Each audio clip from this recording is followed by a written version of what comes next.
City Demolition, The Long Arm and The Law. We take centre stage in London's Theatreland with Clifford Devlin's new head of demolition. And we take a day trip to JCB. All of this and more in the latest episode of Demolition TV.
In a world where man has been eradicated from all demolition sites, where advanced machines monitor, manage, and carry out demolition works, and where zero harm is a reality, one man longs for the past.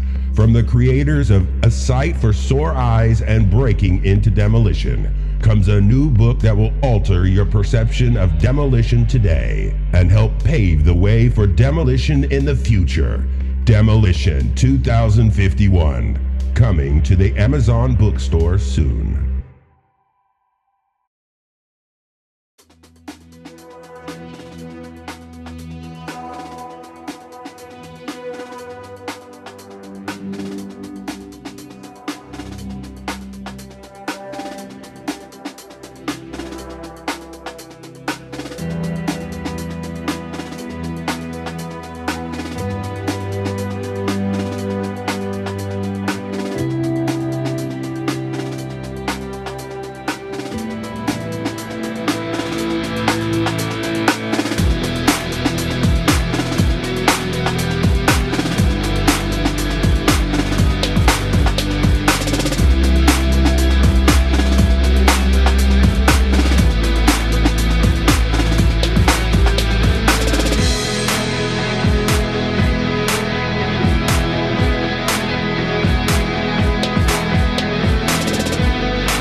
plant operator for over 50 years in London, in and around. Well, he actually worked all around the country, but yeah, he was a plant operator.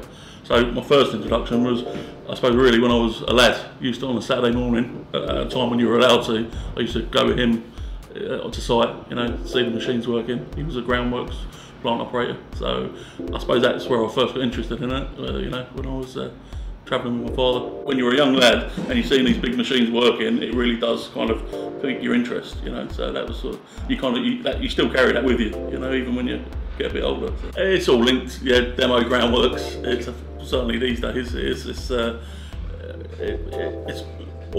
when I joined McAlpines when I left school, and I was working as a quantity surveyor. And that kind of gave me an insight into the whole process, really. I had an opportunity to work on a couple of jobs in town. One was the Lloyd's Register of Shipping on Fenchurch Street, and one was the civils work for the Millennium Bridge across the Thames back in the late 90s.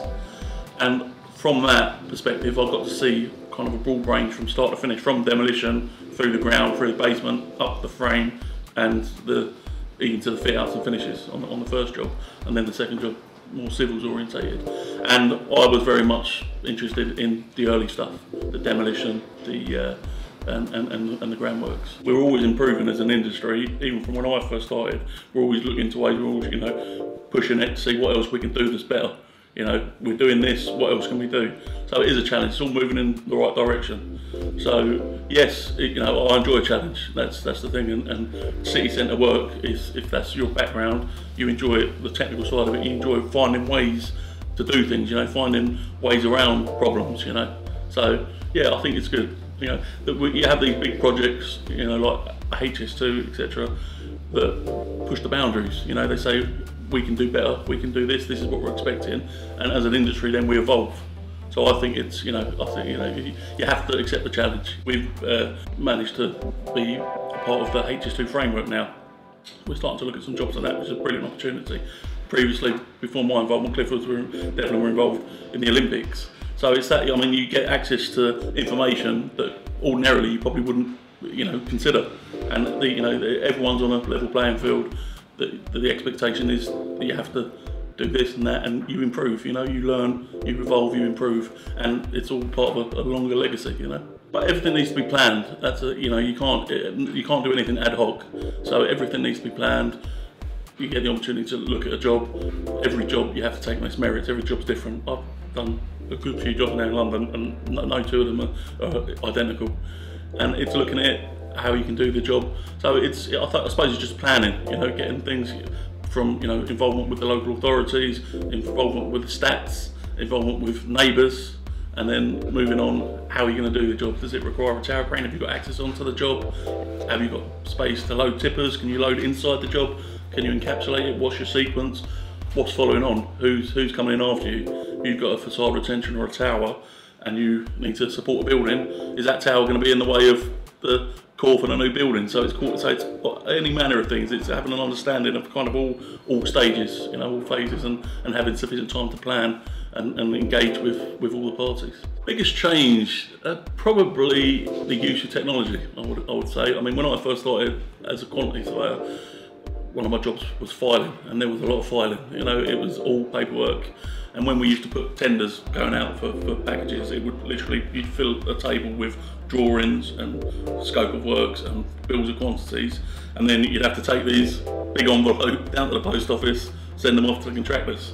Now, everything's digital, everything's online, everything's electronic. So it's harnessing that technology and having access to information. You know, that's probably one of the big benefits. I suppose sometimes we find that whereas before you'd get everything, you know, in relation to what you were doing, what you were looking at, now you just get everything.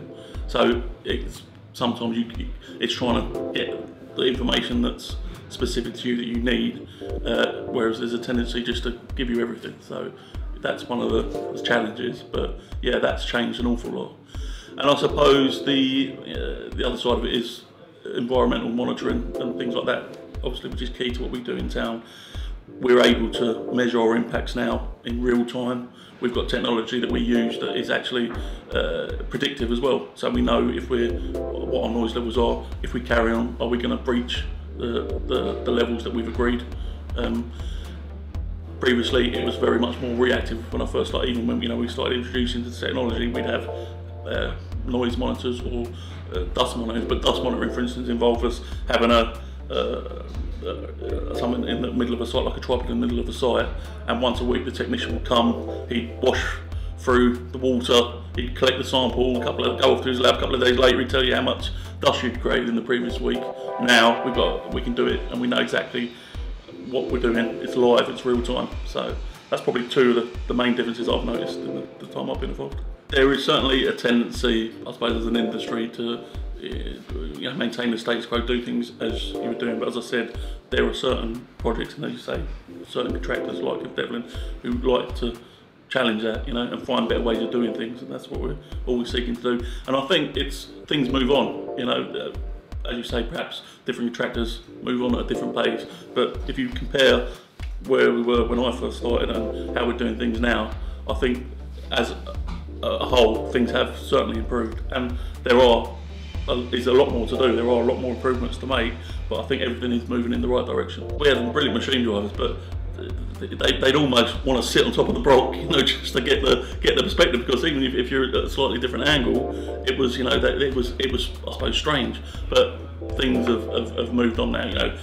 Operators, they like to see what they're doing. They like to be in control, and you have to be certainly within a certain distance, I suppose. But it's the benefit is that you can obviously operate it at a safe distance remotely, and that's one of the big plus sides of using Brogs. Safety, certainly, because as I said, operator keeping them remote from the work phase, brilliant, but also the fact that the way they're designed is that they're the greater power to weight ratio. So for the equivalent weight of a standard mini excavator, you can have a much bigger attachment on a machine that can travel through a doorway or track up the stairs. So that's the other advantage. It's just the power to weight ratio. The flip side of Brogs is they're not a quid pro quo replacement for an excavator. You bring an excavator on the job, what he can do, it can break and it can pulverise and it can do those things. But also, when it's not doing that, it can process, it can load, and Brogs just simply aren't there. They can't do that. So we tend to look at it on its merits. And on this job, as you see, there's it's ideal for Brog work, and we're clearing it. So it's everything on its merits. We look at it individually. The reason I started with Clifford Devlin as a company, and in all the time I've been involved in the industry, Clifford Devlin have got a brilliant reputation in the industry. They always have. I mean, as a company, they've been in business for over 50 years, so you don't have that longevity without being good at what you do. And my experience, as I said, is in city centre demolition. And that's aligned with exactly what Clifford Devlin do.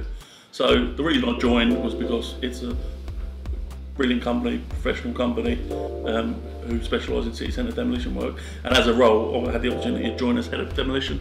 So for me, that's the kind of step up in seniority, a bit more autonomy to do things. So yeah, that's the reason. We look at jobs and we think how to do things, how to add benefits, how to do things differently. We look at things from a different perspective.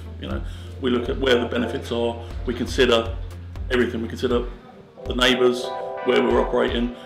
We consider temporary works. Is it the best scheme? We consider what's happening after us. So we look at everything, and then we go to the clients and say, this is how we see it. This is what we think we can do for you as a business. And we're located close to town. We've got a yard in Bow, so we're very much, centralised and able to service sites within London. Yeah, we have a consultant that we use for temporary works. So we, as a team, sit down, look at a job, see what we think, and then engage the consultant, and then we'll design a facade retention scheme or a basement retention scheme. So yeah, we have the experience in-house of collectively of doing sensitive demolition jobs. Every job is different. You'll have different facets, different elements of different things, but it's being able to deal with whatever you're given, and that's the thing for us. If it's a traditional demo job, big machines, brilliant. we can do that if it's complex city centre, retained facades, listed buildings. We can do that. It's being able to deal with whatever you're given. As we're doing is to establish our presence in London and to do good quality work and do a professional job. And it's what Cliffords have been doing prior to me being involved, and it's what I hope to continue that. You know, build on that. I think in terms of my experience, it's always been in London. There's always been work in London, so you know, I think that's probably, you know, where we see and the fact that we're based in London, that's where we see our future.